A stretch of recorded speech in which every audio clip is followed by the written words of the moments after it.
بسم اللہ الرحمن الرحیم۔ دوستو، میں ہوں آپ کا ہوسٹ محمود جان بابر اپنے چینل کراس روڈز 24 کے ساتھ۔ آج ایک ناخوشگوار واقعے نے پوری قوم کو رلا دیا ہے اور بہت ہی غمناک واقعہ ہے جس نے تقریباً ہر آنکھ کو اشکبار کیا ہے۔ خیبر پختونخوا کے ضلع باجوڑ میں، جو کہ اس سے پہلے چند سال پہلے تک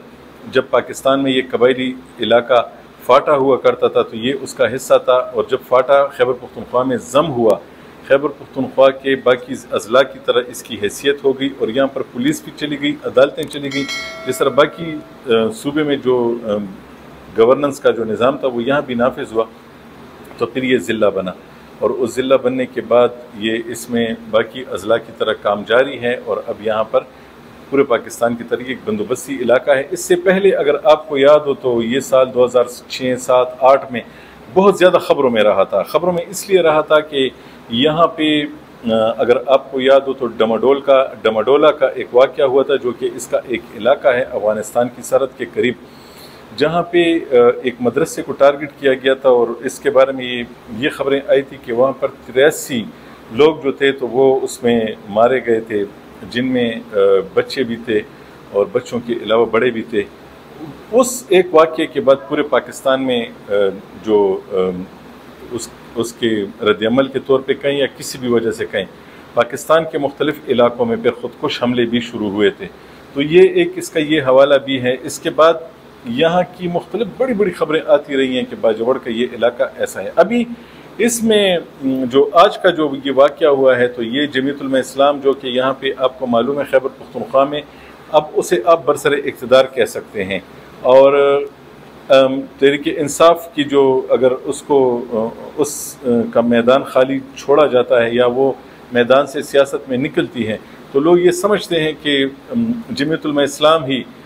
اس کی جانشین کے طور پہ آئے گی اور شاید وہ ہی حکومت بنائے۔ اس کی وجہ یہ ہے کہ اس نے تحریک انصاف کی حکومت کے دوران بھی جو الیکشنز ہوئے تو اس میں جمعیت علماء اسلام نے اس کو زیادہ ٹف ٹائم دیا، نہ صرف الیکشنز میں ٹف ٹائم دیا بلکہ اس کے علاوہ جتنے بھی دھرنے بھی تو ہو رہے تھے، لانگ مارچز ہو رہے تھے، وہ صرف مولانا فضل الرحمان کر رہے تھے، باقی کوئی بڑی پارٹی نہیں کر پا رہی تھی۔ تو آج ان کا یہاں پہ ورکرز کنونشن تھا،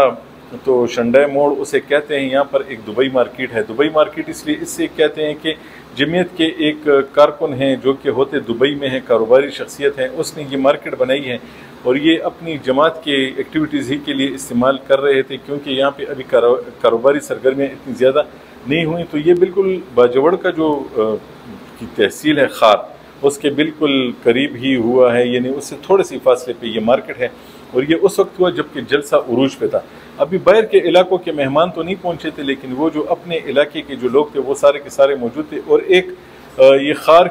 تحصیل جو ہے یہ باجوڑ کی، اس کے امیر کے بارے میں یہ خبر آئی ہے، اس کا نام ضیاء اللہ جان ہیں، ان کے بارے میں یہ خبر آئی ہے کہ وہ جاں بحق ہوئے ہیں، اور ان کے ساتھ ان کے بہت سارے لوگ۔ ابھی تک یہ خبریں زیر گردش ہیں کہ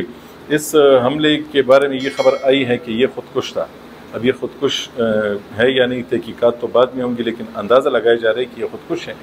اور اس میں یہ بھی اندازہ ہے کہ اس میں قریباً 40 کے قریب جو لوگ ہیں وہ جاں بحق ہوئے ہیں، اور 150 تک کے لوگ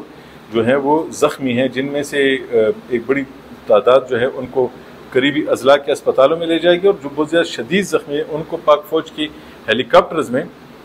باجوڑ سے پشاور بھی شفٹ کیا گیا ہے۔ اور اس کے بعد جب یہ دھماکہ ہوا تو بہت سارے لوگ وہاں پہنچے۔ اب اس کے جو مضمرات ہیں، اس کی وجوہات ہیں، اس کے بارے میں تو بہت ساری باتیں ہوتی رہیں گی، لیکن اس سے پہلے بھی باجوڑ میں اگر آپ کو یاد ہو کہ مسلسل خبریں آتی رہیں کہ جمعیت علماء اسلام کی رہنماؤں کو نشانہ بنایا گیا، تو ان کی ذمہ داری داعش نامی تنظیم نے قبول کی تھی، اور چونکہ داعش اور ان کی مخالفت چل رہی تھی تو یہ ایک دوسرے کے خلاف فتوے بھی دیتے رہے تھے، اور داعش کی جانب سے یہ فتوے بھی آتے رہے تھے کہ وہ کہتے تھے کہ جمعیت علماء اسلام کی یہ جو لوگ یہاں موجود تھے وہ جو تھے وہ کسی بھی طور ان کو قابل قبول نہیں تھے۔ داعش وہ جماعت ہے کہ جس کے بارے میں آپ کو معلوم ہے کہ افغانستان میں اگر اس وقت افغان طالبان کی حکومت ہے تو اگر ان کی اس وقت کسی کے ساتھ لڑائی چل رہی ہے تو وہ بھی سمجھا جا رہا ہے کہ وہ داعش ہے۔ تو یوں اگر باجوڑ کے ساتھ اگر افغانستان کے پہلے صوبے کنڑ کو دیکھیں تو وہاں سے بھی خبریں آ رہی تھی کہ داعش کے خلاف افغان طالبان کی مختلف آپریشنز چل رہے تھے، اور وہ اس پہ کافی ناراض بھی تھے افغان طالبان سے۔ تو کچھ حلقے یہ بھی سوچتے ہیں کہ شاید وہ کنڑ کا جو آپریشن تھا تو اس کا رد عمل خیبر پختونخوا کے اس ضلع میں کیا گیا ہے۔ اور بھی بہت سارے عوامل ہیں جس کی وجہ سے ایسے اشارے مل رہے ہیں کہ شاید اس میں داعش ملوث ہو۔ اب کچھ لوگ یہ بھی کہتے ہیں کہ چونکہ داعش کا طریقہ کار نہیں ہے خودکش حملہ کرنا، تو ایسے میں اگر یہ بات ثابت ہوتی ہے کہ یہ خودکش ہے تو پھر ڈھونڈنا پڑے گا کہ کون تھا۔ لیکن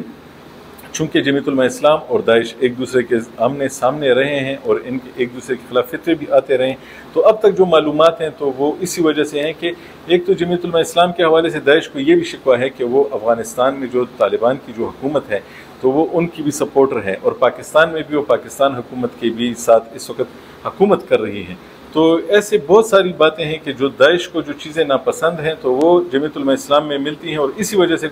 یہ جو خبریں بھی آ رہی تھی کہ اتنے لوگوں کو ان کے ٹارگٹ کیا گیا تھا تو اسی وجہ سے کیا گیا تھا۔ اب دیکھنا یہ ہے کہ اس میں کون ملوث ہے، لیکن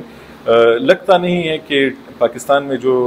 تنظیم TTP حملے کر رہی ہے یا اس کے ساتھ جو اس کے منسلک گروپس ہیں وہ حملے کر رہے ہیں، ان کی طرف سے بھی کوئی ایسا نہیں ہے۔ پھر افغان طالبان کی جانب سے بھی اس پر افسوس کا اظہار کیا گیا ہے، اور پاکستان میں تو ویسے بھی